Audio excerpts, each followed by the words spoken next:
Hello everyone, learning video में आपका स्वागत है। तो आइए सबसे पहले देख लेते हैं अपन निफ्टी का चार्ट और देख लेते हैं निफ्टी में क्या पॉसिबिलिटीज है मंडे सेशन के लिए।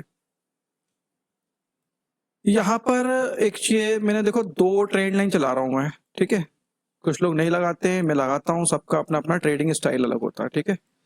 ऐसा नहीं है कि दो ही क्यों लगाई और यहाँ पर एक क्यों लगाई, ऐसा कुछ नहीं। सबके अपने अपने स्टाइल है, तो मेरा थोड़ा सा कुछ इस तरह का है, ठीक है। वो मैंने शॉर्ट टर्म मूव्स के लिए लगाया है, फटाफट मूव को कैच करने के लिए।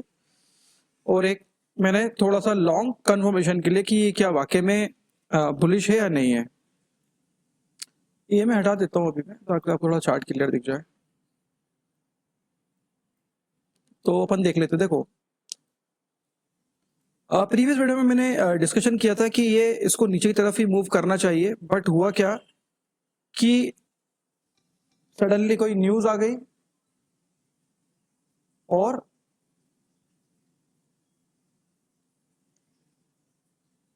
एक न्यूज आती है और मार्केट वहां से शार्प रिकवरी करके ऊपर की तरफ मूव करके चला जाता है और अपर हैंड पे क्लोज करता है। अच्छी बात है कि क्लोजिंग अच्छी हुई है, ठीक है।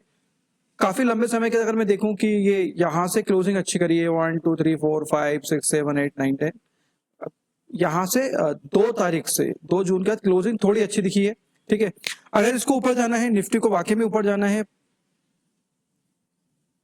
परफेक्ट सेटअप तब बनेगा जब ये फ्लैट खुले, लगभग 23,650 के आसपास खुले, या फिर गैप अप खुले। देखो दोनों ही कंडीशन होंगी, एक बार चीजों को थोड़ा सा ध्यान समझिएगा। ऊपर जाना है तो पहले तो ये फ्लैट खुले या फिर ये इस लेवल के आसपास गैप अप खुले। गैप अप 100 150 200 पॉइंट जो भी है, गैप अप खुले।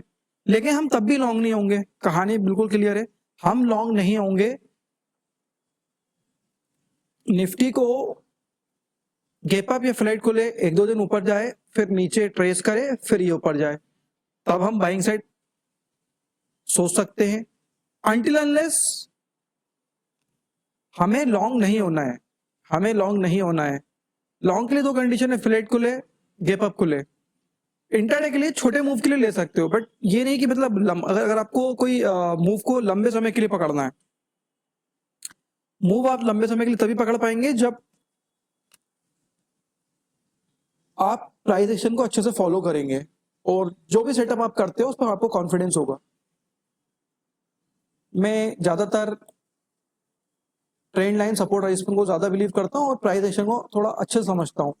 कैंडलस्टिक पैटर्न्स के काफी अच्छे नॉलेज है, काफी अच्छा तो नहीं बोलेंगे लेकिन ठीक ठाक ओवरऑल नॉलेज अच्छा है, ठीक है। क्लियर हो गया है। यहाँ पर मंडे के सेशन में हम इसको ऊपर की तरफ देखेंगे। अगर फ्लैट खुलेगा, गैप अप खुलेगा, पोजीशन तभी बनाएंगे जब इस तरह का कोई पैटर्न बनाएगा। लेकिन प्रॉब्लम कब आएगी, अगर निफ्टी गलती से भी गैप डाउन खुले, 23,500 के नीचे खुलता है, 23,450 पे खुले, 500 के नीचे कहीं भी खुलता है, और फिर 15 मिनट्स में अगर हमें यहाँ पर फिर उस दिन देखना पड़ेगा 15 मिनट्स में ये ओपनिंग करने के बाद इसका प्राइस एक्शन क्या बन रहा है। प्राइस एक्शन अगर कुछ इस तरह का बना कि गैप डाउन खुला या इसके आसपास खुला 23,500 के आसपास, और अगर 15 मिनट्स में कुछ इस तरह का पैटर्न बनेगा, तो हम वापस से मान चलेंगे जो हमें ये इस तरह की जो रैली दिखी है स्मॉल शॉर्ट टर्म, ये न्यूज बेस्ड भी हो सकती है, न्यूज बेस्ड ही है वैसे वो, और हम वापस नीचे तरफ ट्रेड करना चालू कर देते हैं और 23,300 के नीचे ट्रेड करते हैं, हम फिर वापस इसी टेरिटरी में आ जाएंगे जहां से हम काफी लंबे समय से इसके आसपास ही लोअर देता हूँ। डिस्क्लेमर है, एजुकेशन पर्पज से बनाई जा रही है, कोई भी ट्रेड प्लान ना करें। जब भी ट्रेड प्लान करें अपने फाइनेंशियल एडवाइजर से कंसल्ट जरूर करें।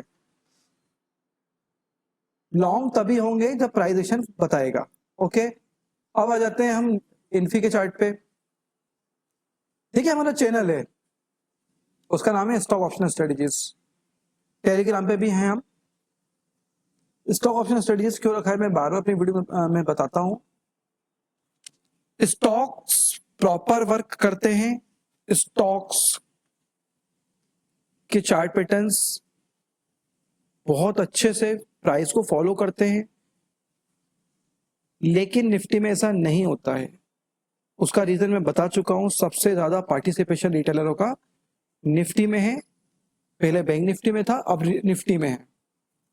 वीकली एक्सपायरी होती है तो बहुत ज्यादा अप डाउन होते हैं, कभी 23,000 के आसपास दिखेगा, फिर कभी ऊपर चला जाएगा। तो इस तरह से ट्रेड नहीं होते हैं, इस तरह से ट्रेड में केवल पैसा ही लॉस होता है।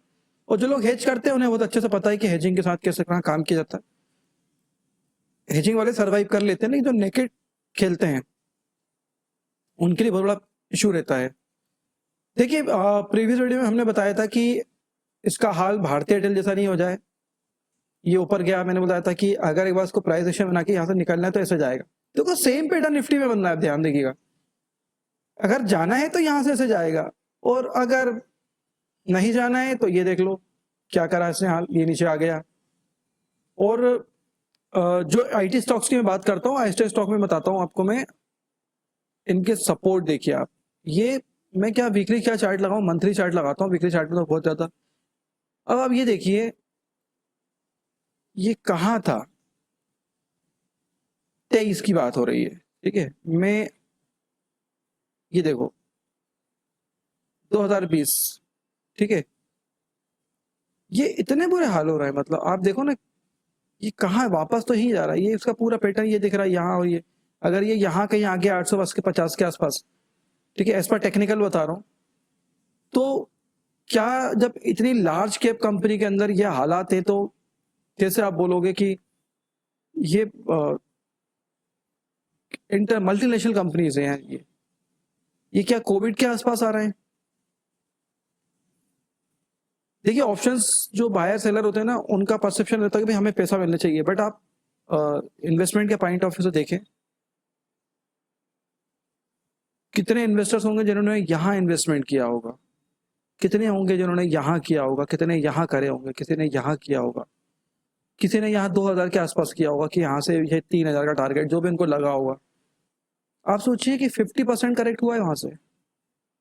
2000 का स्टॉक अगर कोई 1000 पे आ जाए, इन्वेस्टमेंट के पॉइंट ऑफ व्यू देखिए उसको कितना पैनिक होता होगा। देखिए किसी का भी हार्ड अर्न मनी जाता है ना, बहुत पैनिक होता है। कॉल पुट वाले ठीक है, वो एक अलग ऑप्शन लेते, ठीक है, जिनको ट्रेडिंग के पर्पज से लेना है, बट आप सोचें इन्वेस्टर्स जो होता है ना, उनका बिलीफ खत्म होता है। हम खुद नहीं चाहते कि मार्केट कभी नीचे जाए, हम तो खुद चाहते हैं कि बहुत ऊपर जाए, आगे ग्रोथ करे, बट इतनी बड़ी कंपनीज के ये हाल देख रहे हैं तो फिर क्या बिलीव करेंगे बताइए आप। जिनके देखो 100-50 रुपए भी अगर पर शेयर कम होता है, जो लोग बड़ी क्वांटिटी में खेलते हैं उनको बहुत पेन होता है। आप जो लोग भी इस चीज को पेन से निकल चुके हैं वो मेरी बात को समझ रहे होंगे। तो वापस आ जाते हैं और देख लेते हैं। देखिए यहाँ पर ये देखिए कहाँ जा रहा है, ये कितने नीचे जा रहा है, ठीक है। देखो डेली चार्ट पहले बताता है, फिर मंथली चार्ट भी हम देखते हैं। मंथली चार्ट के हिसाब से भी हम बता चुके हैं, काफी नीचे की तरफ ये दिख रहा है, एज पर टेक्निकल दिख रहा है, ठीक है। एनटीपीसी दिया है, कुछ लोगों ने एनटीपीसी लिया हुआ है, और देखिए एज पर एनालिसिस क्या था कि यहाँ कहीं आएगा, और देखो बिल्कुल एज इट इज 350 से ये इसने बाउंस बैक लिया। अब बाउंस बैक लिया इसका मतलब ये नहीं कि यहाँ से और नीचे जाएगा, अब इसको छोड़ना पड़ेगा, क्योंकि ये वापस और नीचे भी जा सकता है, बट अभी इसमें कोई ट्रेड प्लान नहीं करेंगे, क्योंकि देखो कोई स्टॉक यहाँ से चला आ रहा है तो भैया प्रॉफिट बुकिंग भी आएगी, और फिर देखेंगे क्या करता है। तो थोड़े 8-10-15 दिन निकल जाना, फिर देखेंगे इसमें। भारतीय एयरटेल नीचे की तरफ जा रहा है। भारतीय एयरटेल और इन्फोसिस का सेम ही हाल हुआ, ये भी ट्रेड लाइन से घूम के वापस की तरफ आ गया, ठीक है। ये देखो ये वहीं घूम रहा है, ये सब ये वहीं घूम रहा है, कोई खास मोमेंटम मुझे तो दिखा नहीं है इसके अंदर। ऑप्शंस के अंदर तो जरूर है, लेकिन ये यहाँ से यहाँ आ गया, 100-150 पॉइंट के ऊपर नीचे चल रहा है पॉइंट, ठीक है। थोड़ा थोड़ा 2000 के आसपास का शेयर तो चलेगा, इतना तो मूवमेंट करते हैं। टीसीएस काफी नीचे तरफ दिख रहा है मेरे को, तो अभी भी काफी नीचे दिख रहा है ये।